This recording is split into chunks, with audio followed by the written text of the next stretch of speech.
Hey, everybody. Wanda Thibodeau here, your host, and you're listening to Faithful on the Clock, the podcast for Christian professionals where every dancer cha-chas to get your faith and work aligned. If you've been feeling the pressure to fill a case with trophies or other kinds of awards, I'm telling you today, you ain't got to be doing all that. You're going to get clarity on why achievement is way different than accomplishment to keep your work focused and fulfilling. It all starts now. When I was way back in, I think it was the 4th grade, the teacher I had, his name was Mr. Lang.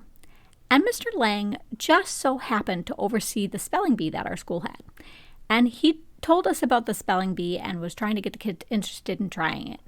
And I remember there was this day when he brought this big box into the classroom and he started to take out all these trophies.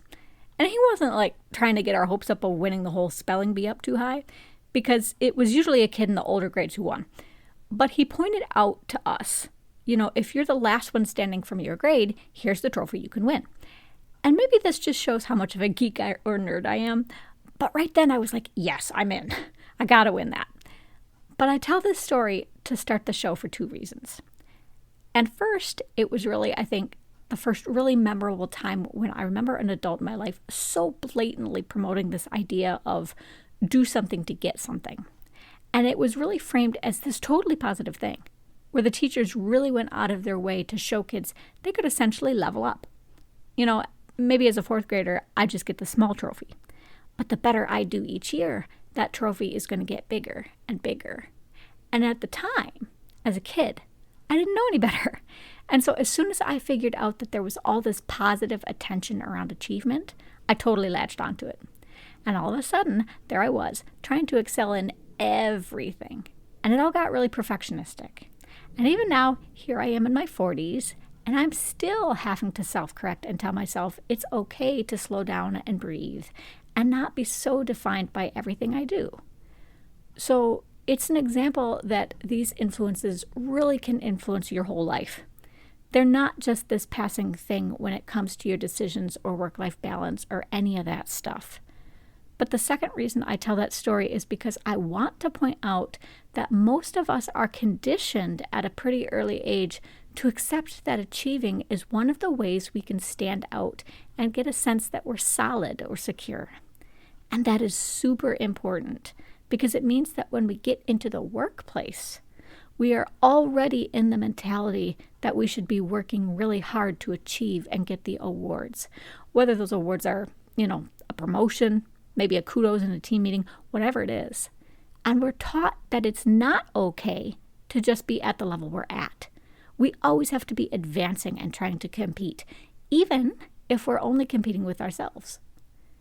Now, to that point, a couple of months ago, I came across this article by Martin Moran. He's the lead designer at Bennett Day School. And he was very clear that the school system is set up for all this conditioning and how it's actually really disengaging, because it sets people up to try just because they think the tangibles might help them someday.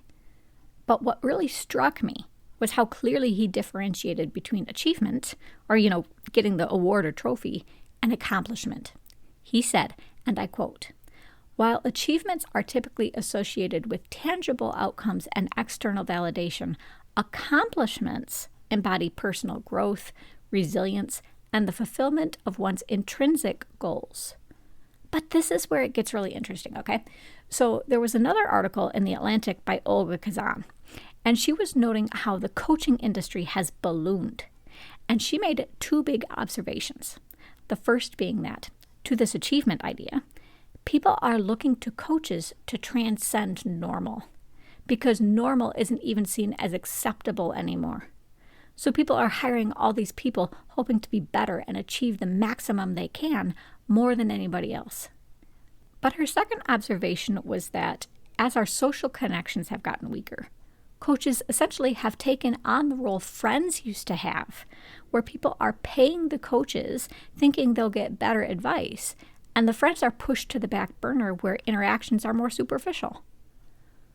So what I want you to take from all this is that people have a real desperate need to connect, and they're using coaches to do this.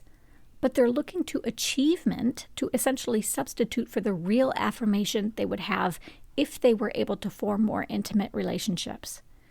If you're familiar with the idea of the looking glass self from sociologist Charles Cooley, that's the idea that we naturally are going to look to each other to get feedback and gain a sense of who we are.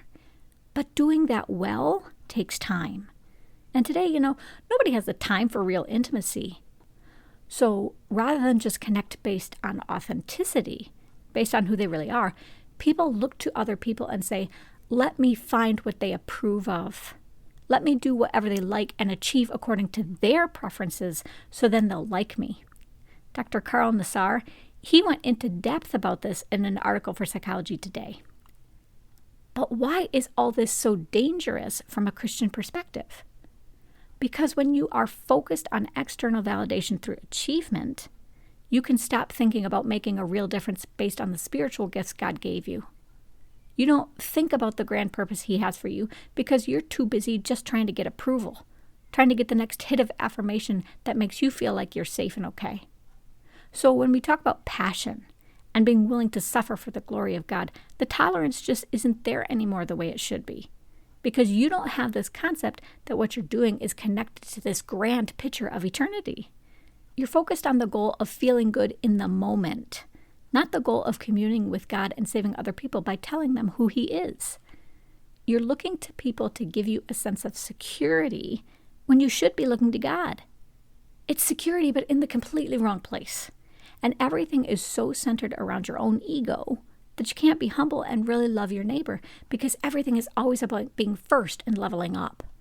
You can't open yourself to letting God take the wheel, and you're not open to the change that God wants to make happen in you. And let me tell you, I've still got a long ways to go in my career. But I've seen what happens when people become validation addicts. They break every rule God has. They will lie and cheat and throw people under the bus. Or they'll work an astronomical number of hours a week and become total strangers to their families and the friends they had. That last one? Oh my goodness, was that my vice. So if you think about achievement, that's all pragmatic. It's all about doing, about leveling up and getting recognized. But if you think about accomplishment, that's all visionary. It's all about purpose and service and making a difference. And when you put that in the Christian context, every one of us should be asking ourselves how we can bring greater meaning into the world, how we can be satisfied not just for the moment, but for the long term.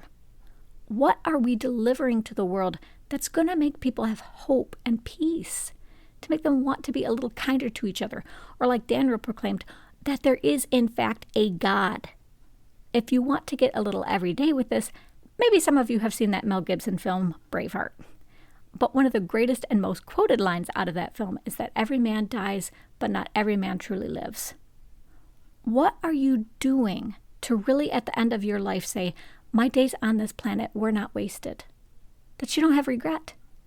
Accomplishment is all the stuff that when God looks at you, He can say, well done, good and faithful servant. It's not the stuff you can put on a shelf or your resume. And we have to be extra careful and vigilant to ensure that we are guarding our hearts about this. Because the world is so good at convincing us that achievement is going to solve all of our problems, that it's the road to acceptance and success, and that it's going to protect us from everything we're afraid of. And the minute that we believe that lie, the minute that we think we can achieve our way to safety and love and even salvation by our own merit, we're not really trusting and looking to God anymore. You achieve to crow about and protect yourself, but you accomplish to give glory to the Lord, knowing He's already got you. And those two things could not be more different. To tie all of this together, what I think you'll find is that the more you try to accomplish, the more you will naturally achieve without even really trying. You will naturally level up and get the awards because your character and your integrity will build opportunities for you. You will stand out because the spiritual gifts and talents you have will be creating real change and influence around you. Let's go ahead and pray to close out the show. Lord, you know that for most of my life, achievement was my thing. And it was my thing because just like Kazan notes is true for so many people now, I didn't know how to connect. I didn't know I could just be. So my prayer today is that you'll shake people up and let them know just how unique and worthy and filled with purpose they really are. Put them on a collision course with each other and make sure they crash in the best way, because your word tells us we are stronger and less easily broken when we're together. In Jesus' name, I pray. Amen. That'll do it, everybody.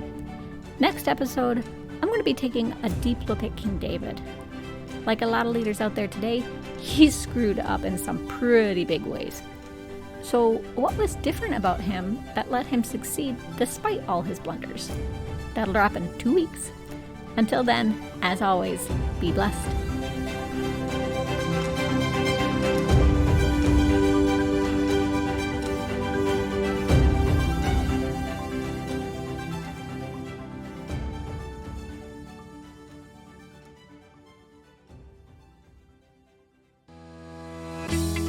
Like what you heard and want even more great Christian business content? Head on over to patreon.com/faithfulonthe-clock to become a supporting member for the show. You'll get access to options like early episode access, bonus episodes, videos, Bible studies, curated articles, and more in a tier plan that's right for you. Show your support for this podcast, and remember, enormous change can start with you.